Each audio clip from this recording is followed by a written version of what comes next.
விளையாட்டுத்துறை அமைச்சர் விளையாட்டா பேசிட்டு இருக்காரு. யாரோட விளையாட வேண்டாம், மக்கள் துன்பமாக இருக்கின்ற இந்த நேரத்தில் விளையாட்டு வேணும். கார் ரேஸ் விடுறாங்க, சென்னை மாநகரத்தில் கார் ரேஸ் விடுறாங்க. ஃபார்முலா காரா, ஃபார்முலா 4 நினைக்கிறேன். அந்த கார் ரேஸ் விடுறதுக்கு 42 கோடி செலவழிக்கிறார். 42 கோடியில அந்த கார் பந்தயம் நடத்துவதற்கு சாலை அமைக்கிறாங்க. யார் விட்டு பணத்தை யார் கொடுக்குது?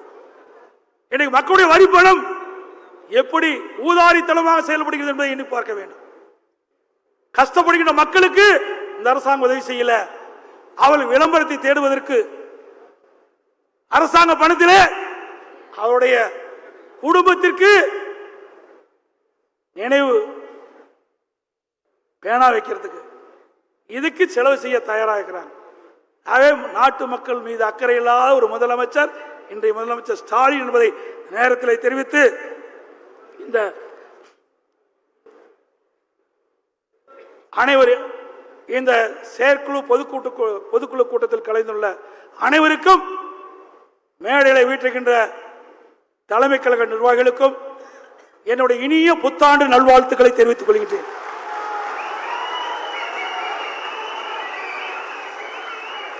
பிறக்கின்ற புத்தாண்டு அதிமுகவுக்கு மகிழ்ச்சியாண்டாக இருக்கும்.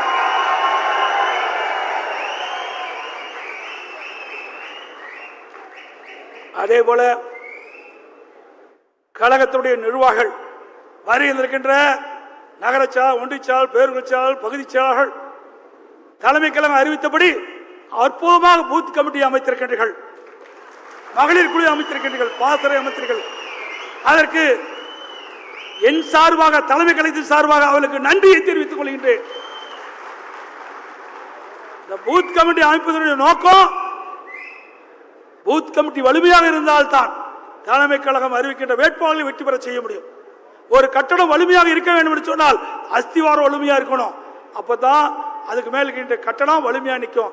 அதே போல ஒரு கட்சியுடைய வேட்பாளர் வெற்றி பெற வேண்டும் என்று சொன்னால் பூத் கமிட்டி வலிமையாக இருக்க வேண்டும். அதை நீங்கள் உணர்ந்து செயல்பட்டு நன்றி தெரிவித்துக் கொள்றேன்.